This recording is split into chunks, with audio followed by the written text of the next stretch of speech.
అది NDA report. ఎందుకంటే NDAC report అయితేనేమో అది ఒకటేసారి ఇస్తుంది.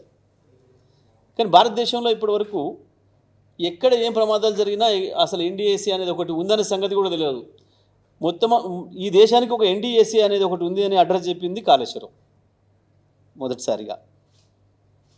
కానీ అది ఎన్డీఏసీ రిపోర్ట్ కాదు, ఎన్డీఏ రిపోర్టు. కాంగ్రెస్ బీజేపీలు కలిసి తయారు చేసిన ఎన్డీఏ రిపోర్ట్.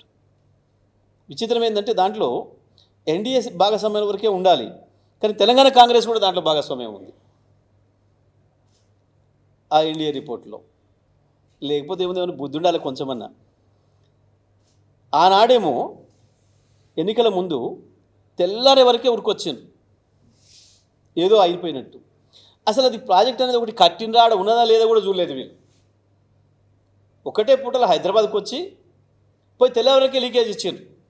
ఆ నివేదిక ఎవరికి ఇచ్చామని కూడా చెప్పలే. మొట్టమొదటి బీజేపీ నాయకులు మాట్లాడారు, తెల్లవారి నుంచి వెళ్ళి ఇక్కడ ఉన్న కాంగ్రెస్ నాయకులు మాట్లాడారు చాలా స్పష్టంగా. ఏంటిది? కేసీఆర్ని దెబ్బ కొట్టాలి ఇక్కడ,